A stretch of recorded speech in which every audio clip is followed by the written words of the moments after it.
All right, guys, welcome to the credit game. Listen, I come to you every single day to be able to show you the education and how to scale your credit. Today is going to be the game changer video that everybody's been asking about. And this one right here is talking about how to remove hard inquiries from your credit report. Let me give you an example. You ever go to a car dealership and let's just say BMW. Okay, you go to BMW Finance and BMW Finance tries to get you approved. However, you know you're in the 500 credit score, or maybe you're in the 600s, or maybe you're even slightly just under 700. Okay, same thing with Mercedes. They go on a 700 FICO score. Okay, so what happens is you go to these places with the intentions of getting a vehicle. Now, when you go there and you apply, you think, okay, I'm going to get one inquiry. Wrong. The problem with this is when you go there, their job and their only job is to get you approved for that vehicle. So what do? They're going to shop you around every subprime lender known to man. What happens is you end up walking away with 10 to 15 inquiries. Now, do those inquiries need to be there? Before we get into anything, we're going to talk about a hard inquiry versus a soft. Okay, so there's two different ways. The hard inquiry is when you give them authorization with either verification, okay, Social Security card, driver's license, XXX, or you have given them authorization with a wet signature. Now, let's say you're behind a computer and you're applying for something, okay? What the burden of proof is on them, not you. They have to verify that it was you behind the computer, right? There's no wet signature. So first you have to understand that a hard inquiry is you giving them authorization, okay, and knowing the law, which we're going to talk about in a second. And a soft inquiry is usually what credit card companies do, or maybe lenders do, to basically do a pre-authorization, maybe a credit card that you're looking to get in the mail. They'll usually just go in, they'll do a soft pull. It's not going to impact your credit. Hard inquiries, so you guys know, will stay on for 24 months straight.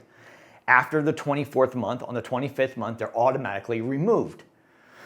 Okay? But a hard inquiry, if you get denied for a hard inquiry, it could cost you anywhere between 2 and 5 points.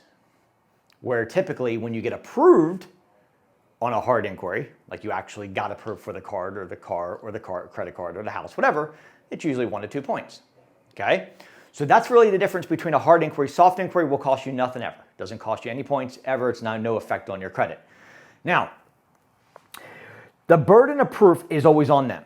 What I'm going to share with you guys today is how to get those inquiries removed off your credit report as fast as humanly possible. So that's why, and you're like, Mike, why are you giving out this information?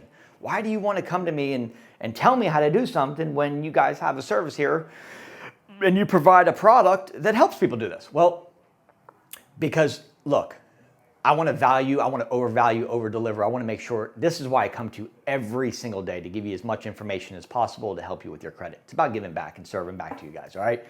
So there is a letter in the Fair Credit Reporting Act called the 604 Act, okay? And I'll show you guys here, the 604 Act, okay? What I want you to do is I want you to go there and I want you to print out that document. Once you print out that document, keep it aside for a second because I have a few other steps I need to talk to you about, okay?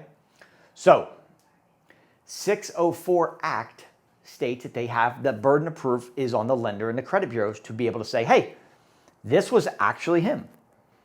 Here's his social security card, here's his driver's license, here's his wet signature, XXXXX. The burden of proof is always on the bureaus and the lenders, not you. Legally, they have to follow the law, and if they don't, you can take it to small claims court. But let's go into a couple steps here of how to actually get these removed, because this is the most important part. All right? The first thing that I want you guys to do is I want you to pull up Sage Stream. Now, let me tell you about Sage Stream because a lot of you guys don't even know about Sage Stream, never heard of it. When the credit bureau is verifying the inquiry, they're not going to the lender. They are going to public record companies. Sage Stream is where they're going to verify your inquiry. Okay? So I want you to pull up Sage Stream, and I'm going to show you how to do that here. And what I want you to do is I want you to put a security freeze. You'll see it up in the top right here. Security freeze your Sage stream. Okay? Very, very important. Okay? So now you got your letter printed, but don't do anything with that letter yet from the 604. Okay? First step, Sage stream, make sure you get that security freeze on. Second step, LexisNexis. Okay? This is another place where they're going to verify inquiries in public records. Is a housing, they're not going to lenders to verify this. So in today's date, they're going to the major companies. These major companies are going to hold your data. Second thing I need you to do, and I'll show you how to do this here, is go to LexisNexis, and you'll see that you need to actually put a security freeze there as well. It'll say freeze. Okay? Once you get those two frozen, here's the kicker. Once you get those two frozen, I want you to certify mail your 604 letter. So you're going to print your 604 letter, and you're going to have a separate piece of paper, and you're going to list out the inquiries that you believe are negative, incorrect, unduly, unfair, obsolete, shouldn't be there, not mine, I didn't do them, don't recognize them, whatever the case is. Again, the burden of proof is on them, not you. They have to verify that it was you, not the other way around. Okay? So, once we get our Sage stream frozen, once we get our Lexis frozen, then you're going to print out your 604 Act, okay? And you are going to print out another piece of paper and list out the inquiries that you want removed. Now, when I say certify, there's a reason for that. Make sure that when you certify mail this, which usually you can do it like a 2-day, okay? You're going to send it to each credit bureau with the inquiries, again, that you believe are not yours, okay? But you have to have the other things frozen first, because what's going to happen is the credit bureaus are going to try to verify the information to Lexis and SageStream, but they are frozen, okay? So from here, remember the 604. What do we not want to do on a 604 that I told you in the beginning? You don't want to send a 604 with a wet signature. If you take the 604 letter and you print that out, and then you got your list of your inquiries listed out, and then you sign the bottom, James Smith, maybe I'm talking to a James Smith, what's it say? And James Smith signs the bottom of it, well, you're dead in the water. Now they have your wet signature, okay? So again, the burden of proof is on them. Now, what's going to happen is in about 3 weeks, they're going to come back and they're going to say either verified, these inquiries were verified, or we are deleting them. It takes about 3 weeks for them to come back. Sometimes a little bit longer, maybe with what's going on in the economy right now, maybe slightly longer. But if they do not come off, okay, and I'm going to tell you a tip real quick. Anything that is about 60 days, like fresh inquiries, are slightly tougher than inquiries that are older than 60 days. Remember, it takes 25 months for it to automatically fall off from the time that you applied. If you don't recognize these inquiries, the burden of proof is on them. But if you have inquiries within the last couple days, okay, those are going to be slightly tougher. Now, do they still get removed? Of course they do. But they're tougher to get removed when they're within the last 60 days. Okay? If that happens, you can then, because they didn't follow the law more than likely, they don't have the burden of proof, okay? Maybe when you applied for your vehicle, same thing with house. Same thing with house, same thing with credit cards, okay? You know, when you apply for credit cards, how do they know it's you behind a computer applying for credit cards? How do they know it's not somebody else, right? They're not checking IP addresses, by the way, okay? So when you apply for a credit card, if you're applying online, you might want to think about that as well. When you go into a dealership, okay, you didn't give them authorization to run you through the ringer for 15 different inquiries.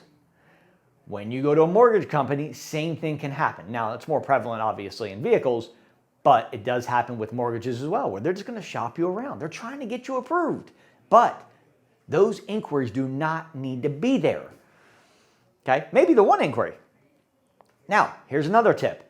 If you have, and this is only strictly for credit cards, okay? This does not apply to a vehicle or a home. Do not dispute any inquiry where you have an active credit card, Because what will happen is, let's say you've got a Chase credit card, okay, that you just got within the last 60 days, and then you go and dispute the inquiry. Then sometimes what can happen, there's certain credit cards where they will actually stop and put a freeze on your credit card, or maybe even cancel out your credit card and close it down because it's an active account. If you've been denied and you don't have an active account on a credit card and you don't believe it's yours because it's not me, it wasn't me, or maybe I was a victim of identity theft, maybe I was, it wasn't, I don't recognize it, whatever reason, unfair, unduly, incorrect, I'm looking at it, it's not mine, I'm challenging that inquiry, okay, then at that point, it's not gonna mess up, obviously, because you didn't get approved for it. Now, same thing with a car and a house. If you've got an inquiry from a car and a house and you dispute it, they're not gonna take your house away from you, okay? This is applied to credit cards only. All right, so let me just recap really quickly what I want you to do, okay? I want you to go to SageStream, freeze it. I want you to go to Lexus, I want you to freeze it. And then I want you to send out the letter, certified mail, go to USPS only, okay? Not FedEx or UPS. USPS, certified mail. Do not sign it at all, okay? You want to print out you want to type out your signature, that's fine. Just don't put it with a pen or a pencil, okay? Take that piece of paper, certify it, send it to each credit bureau on a second sheet of paper, list out the inquiries that you are saying that are not yours, attach that two forms together, staple it, put it in a piece of mail, and then certify it out. One to each credit bureau, okay? Then you're gonna wait your 15 to 30 days. Somewhere in that time frame, they're gonna come back and say verified or not. If it comes back as verified, the burden of proof on them again. Then from there, you could take them to small claims court, or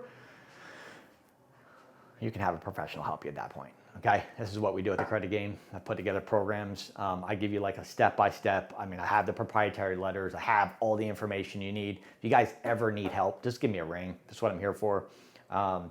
Plus, you know, collections and judgments and foreclosures and repos and student loans, and maybe you were a victim of identity. Who knows what the situation is? I actually put together the proprietary letter step-by-step to show you in order with videos. Literally a third grader could do this. That's how simple I made it. I mean, like 2 to 3 minute video while I'm actually walking you through the process all the way up to you, like in the mailbox, USPS, saying, hey, here's my letter. That's how simple I make it for you, right? Plug and play. All you gotta do is kind of like just fill in your information where it's highlighted and then mail, okay? That's our Credit Game program. If you guys are interested in that, obviously I'm here for you. You'd call me at 904-420-7772. That's 904-420-7772. Other than that, I wanted to make sure that I give you all the information that you need to get you the help you need. And I want to show you the step-by-step things you need to know, and you need to know the law. The law states the burden of proof is on them. Make sure you get that 604 and get those other two things frozen. You guys should be in good shape, okay? I need a thumbs up. I need your thumbs up. I need a thumbs up because this is going to help out this channel. Also, turn on your bell notification. I tell you guys this every day. It takes 2 seconds to turn on the bell and hit all, because that would make sure that every video, when I come to you every day, that you guys are getting the videos, making sure. I'm giving you content that's unbelievable. Things that nobody wants to tell you, because why would they tell you that when they have offer programs to do it, right? So comment, like, subscribe, and turn on that bell. And I'll see you guys tomorrow. If you need help at all, I'm here for you. 904-420-7772. Talk to you more. Love you guys. Bye.